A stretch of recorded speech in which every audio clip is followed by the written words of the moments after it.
नमस्कार दोस्तों, मैं कहानीकार पेश करता हूँ आपके सामने मुंशी प्रेमचंद जी के द्वारा लिखी गई कहानी, जिसका शीर्षक है आत्माराम। वेदोग्राम में महादेव सोनार नाम का एक विख्यात आदमी रहता था। वह अपने साहिबान में प्रातः से शाम तक अंगीठी के सामने बैठा हुआ खटखट किया करता था। यह ध्वनि सुनने के लोग इतने अभ्यस्त हो गए थे कि जब किसी कारण से यह ध्वनि बंद हो जाती तो जान पड़ता था कि जैसे कोई चीज़ गायब हो गई हो। वह नित्य प्रति एक बार प्रातःकाल अपने तोते का पिंजरा लिए हुए कोई भजन गाता हुआ तालाब की ओर जाता था।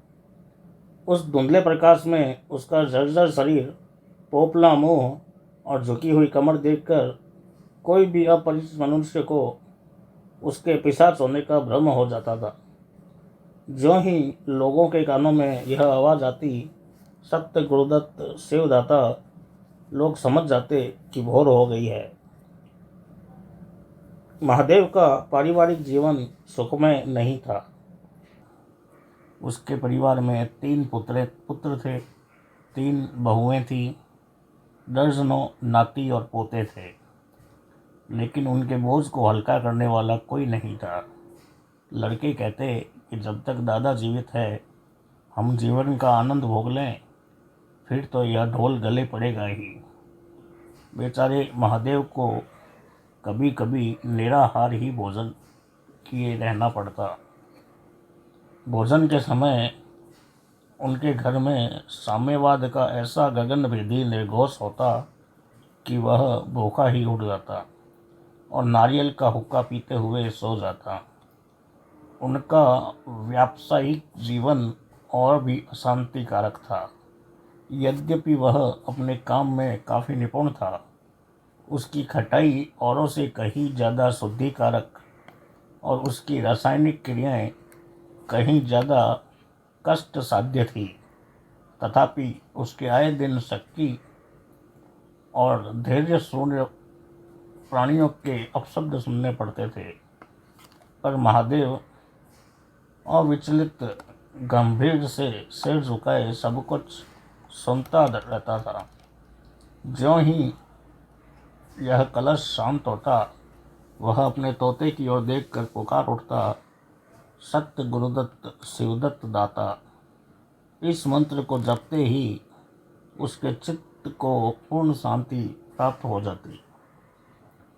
एक दिन संयोगवश किसी लड़के ने पिंजरे का द्वार खोल दिया। पिंजरे का द्वार खुलते ही तोता उड़ गया। महादेव ने सिर उठाकर पिंजरे की ओर देखा तो उसका कलेजा सन्न हो गया। तोता कहाँ गया? फिर उसने पिंजरे की ओर देखा तो तोता गायब था। महादेव घबरा कर उठा और इधर उधर खपरेलों पर नज़र दौड़ाने लगा। उसे संसार में कोई वस्तु अगर प्यारी थी तो वह यही तोता था। लड़के वालों नाती पोतों से उसका जी भर गया था। लड़कों की चुलबुल से उसके काम में विघ्न पड़ता था। बेटों से उसका प्रेम न था, इसलिए नहीं कि वे निकम्मे थे, बल्कि इसलिए कि उनके कारण वह अपने आनंददायी कुल्हड़ों की नियमित संख्या से वंचित रह जाता। पड़ोसियों से उसे चिढ़ थी, इसलिए कि वह अंगीठी से आग निकाल के ले जाते थे। इन समस्त विघ्न बाधाओं से उसके लिए कोई पनाह नहीं थी, और अगर कोई थी तो वह यही तोता था। इससे उसे किसी प्रकार का कष्ट न होता था। वह अब उस अवस्था में था कि जब मनुष्य शांति भोग के सिवाय कोई इच्छा बाकी न रहती। तोता एक खपरेल पर बैठा था। महादेव ने पिंजरा उतार लिया और उसे दिखाकर कहने लगा, आ आ सत्य गुरुदत्त शिवदाता। लेकिन गांव के और घर के लड़के एकत्र होकर चिल्लाने लगे और तालियां बजाने लगे। ऊपर से कौवों ने भी काँव काँव की रट लगाई। तोता उड़ा और गांव से बाहर निकलकर एक पेड़ पर जाकर बैठ गया। महादेव खाली पिंजरा लिए उसके पीछे पीछे दौड़ा सो दौड़ा। लोगों को उसकी द्रुतिगामिता पर अचंभा हो रहा था। मोह की इससे सुंदर, इतनी सजीव इससे ज़्यादा भाव में कल्पना भी नहीं की जा सकती थी। दोपहर हो गई थी, किसान लोग खेतों से चले आ रहे थे। उन्हें विनोद का अच्छा अवसर मिल गया था। महादेव को चिढ़ाने में सभी को मज़ा आता था। किसी ने कंकड़ फेंके, किसी ने तालियां बजाई। तोता फिर उड़ा और वहाँ से दूर आम के बाग की एक पेड़ की फुनगी पर जा बैठा। महादेव फिर खांसड़ी खाली पिंजड़ा लिए मेढक की भांति उछलता हुआ चला गया। बाग में पहुंचा तो पेड़ के तलुओं में आग निकल रही थी। सिर चक्कर खा रहा था। जरा सा सावधान हुआ और फिर पिंजरा उठाकर कहने लगा, सत्य गुरुदत्त शिवदाता। तोता फुनगी से उतरकर नीचे की डाल पे आ बैठा, किंतु महादेव की ओर शशांक नेत्रों से ताक रहा था। महादेव ने समझा कि तोता डर रहा है। वह पिंजरे को छोड़कर एक दूसरे पेड़ की आड़ में छिपकर बैठ गया। तोते ने चारों ओर गौर से देखा, निशंक हो गया, अतरा और पिंजरे के ऊपर आकर बैठ गया। महादेव का हृदय उछलने लगा। सत्य गुरुदत्त शिवदाता का मंत्र जपता हुआ धीरे धीरे तोते के समीप आया और लपका कि तोते को पकड़ ले, किंतु तोता हाथ नहीं आया और फिर पेड़ पर जाकर बैठ गया। शाम तक यही हाल रहा। तोता कभी इस डाल पर जाता तो कभी उस डाल पर जाता, कभी पिंजरे पर आकर बैठता तो कभी पिंजरे के द्वार पर आकर दाना पानी की प्यालियों को देखता और फिर उड़ जाता। बूढ़ा अगर मूर्तिमान मोह था तो तोता मूर्तिमयी माया। यहाँ तक कि शाम हो गई, माया और मोह का यह संग्राम अंधकार में विलीन हो गया। रात हो गई, चारों ओर अंधकार छा गया। तोता न जाने पत्तों में कहाँ छिप कर बैठ गया। महादेव जानता था कि रात को तोता कहीं उड़कर नहीं जा सकता और न ही पिंजरे में आ सकता है। फिर भी वह उस जगह से हिलने का नाम नहीं लेता था। आज उसने दिन भर से कुछ नहीं खाया था। रात को भोजन का समय भी निकल गया। पानी की एक बूंद भी उनके कंठ में नहीं गई थी, लेकिन ना तो उसे भूख थी और ना ही प्यास। तोते के बिना उसे अपना जीवन निस्सार, शुष्क और सूना जान पड़ता था। वह दिन रात काम करता था, इसलिए कि वह उसकी अंतः प्रेरणा थी। जीवन के और काम इसलिए करता था कि वह उसकी आदत थी। इन कामों में उसकी अपनी सजीवता का लेस मात्र भी ज्ञान न होता था। तोता ही वह वस्तु था जो उसको अपनी चेतना की याद दिलाता था। उसका हाथ से जाना जीव का देह त्याग करना था। महादेव दिन भर का भूखा प्यासा, थका मांदा रह रहकर झपकियाँ लेता था, किंतु एक क्षण में फिर चौंक कर आंखें खोल देता और विस्तृत अंधकार में उसकी आवाज़ें सुनाई देती, सत्य गुरुदत्त शिवदाता। आधी रात गुजर गई थी। सहसा वह कोई आहट न पाकर चौंका। देखा, एक दूसरे वृक्ष के नीचे एक धुंधला सा दीपक जल रहा है और कई आदमी बैठे हुए आपस में कुछ बातें कर रहे हैं। वे सब चिलम पी रहे थे। तम्बाकू की महक ने उसे अधीर कर दिया। उच्च स्वर में बोला, सत्य गुरुदत्त शिवदाता, और उन आदमियों की ओर चिलम पीने के लिए चला गया।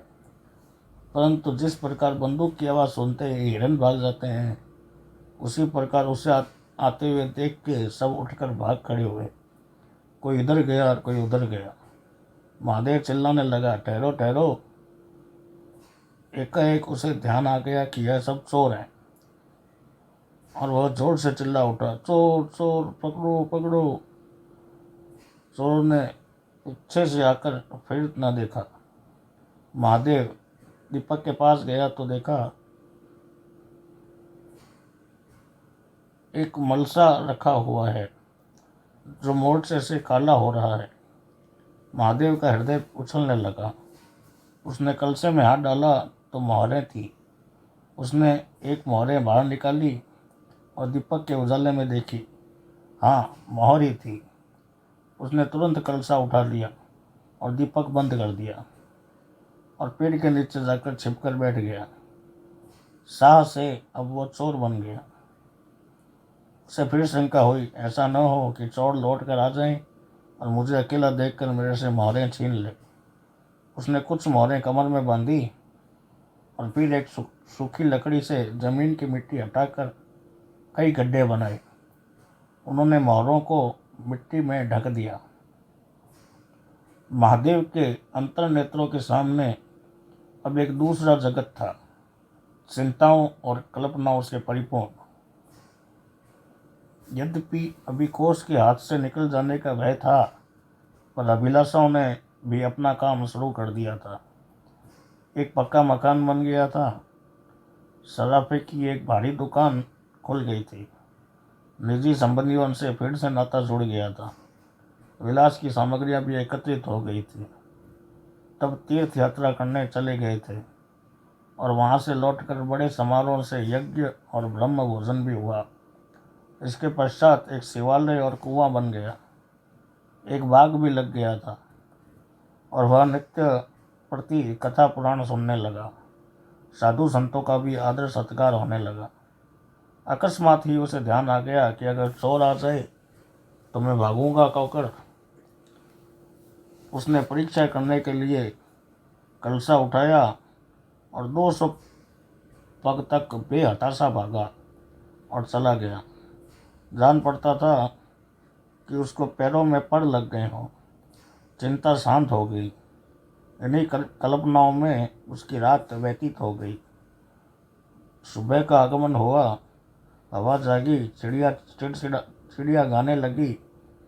सहसा महादेव के कानों में एक आवाज़ आई, सत्य गुरुदत्त शिवदाता, राम के चरण में चित लगा। यह बोल सदैव महादेव की जिह्वा पर रहता था। दिन में सहस्त्रों बार ही यह शब्द उनके मुंह से निकलते थे, पर उनका धार्मिक भाव कभी भी उनके अंतःकरण को स्पर्श नहीं करता था। जैसे किसी बाजे से राग निकलता है, उसी प्रकार उसके मुंह से यह बोल निकलता था, निरर्थक और प्रभाव शून्य। तब उसका हृदय रूपी वृक्ष पल्लवहीन था। यह निर्मल वायु उसे गुंजरित न कर सकती थी, पर अब उस वृक्ष को खोपड़े और शाखाएं निकल आई थी। इन वायु प्रवाह से झूम उठा, गुंजित हो गया। अरुणोदय का समय था। प्रकृति एक अनुराग में प्रकाश में डूबी हुई थी। उसी समय तोता पैरों को जोड़े हुए ऊंची डाल से नीचे उतरा, जैसे आकाश से कोई तारा टूटकर आकर पिंजरे में बैठ गया हो। महादेव प्रफुल्लित होकर दौड़ा और पिंजरे को उठाकर बोला, आओ आत्माराम, तुमने तो कष्ट बहुत दिया पर मेरा जीवन सफल कर दिया। अब तुम्हें चांदी के पिंजरे में रखूंगा और सोने से मत दूंगा। उसके रोम रोम में परमात्मा के गुणवाद की ध्वनि निकलने लगी। प्रभु, तुम कितने दयावान हो। यह तुम्हारा असीम वात्सल्य है, नहीं तो मुझ पापी और पतित प्राणी कब भला इस कृपा के योग्य था। इस पवित्र भावों से आत्मा विनहील हो गई। यह अनुरक्त होकर कह उठा कि सत्य गुरुदत्त शिवदाता, राम के चरण में चित लगा। उसने एक हाथ में पिंजरा लटकाया और बगल में कलसा दबाया और घर चला गया। महादेव घर पहुंचा तो अभी कुछ अंधेरा था। रास्ते में कुत्ते के सिवाय किसी और से भेंट नहीं हुई और कुत्ते को मोरों में कोई विशेष प्रेम नहीं था। उसने कलसे को एक नाद में छिपा दिया और कोयले से अच्छी तरह से ढककर अपनी कोठरी में रखाया। जब दिन निकल आया तो वह सीधे पुरोहित के घर गया। पुरोहित पूजा पर बैठे सोच रहे थे कि कल ही मुकदमे की पेशी है, अभी तक हाथ में कौड़ी नहीं आई।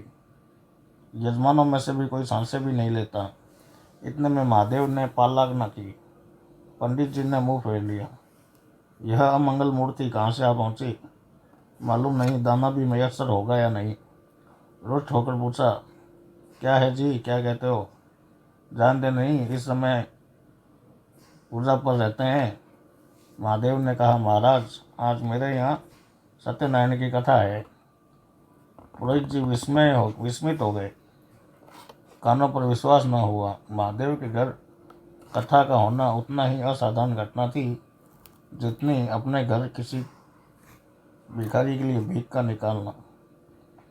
पूछा, आज क्या है? महादेव बोला, कुछ नहीं, ऐसे ही इच्छा हुई कि आज भगवान की कथा सुन लो। प्रभात ही से तैयारी होने लगी। वेदों के निकटवर्ती गांव में सुबात फिरी। कथा के उपरांत भोज का भी न्योता था। जो सुनता वही आश्चर्य करता था, यार रेत में दूब कैसे जम गई। संध्या का समय था। जब सब लोग जमा हो गए और पंडित जी अपने सिंहासन पर विराजमान हुए तो महादेव खड़ा होकर उच्च स्वर में बोला कि भाइयों, मेरी सारी उम्र छल कपट में बीत गई। मैंने न जाने कितने आदमियों को दगा दी, कितने को खरा खोटा किया, पर अब भगवान ने मुझ पर दया की है। वह मेरे मुंह की कालिक को मिटाना चाहते हैं। मैं आप सब भाइयों से ये कहना चाहता हूँ कि जिसका मेरे जिम्मे जो कुछ भी निकलता हो, जिसका जम्मा मैंने मार लिया हो, जिसके चोखे माल का खोटा कर दिया हो, वह आकर एक एक फूटी कौड़ी मुझसे चुका ले। यहाँ तक कि जो यहाँ आ न सका हो वो लोग उनको घर जाकर कह दे कि कल से 1 महीने तक जब चीज चाहे आकर अपना हिसाब चुकता कर ले। गवाही साकी का कोई काम नहीं है। सब लोग सन्नाटे में आ गए।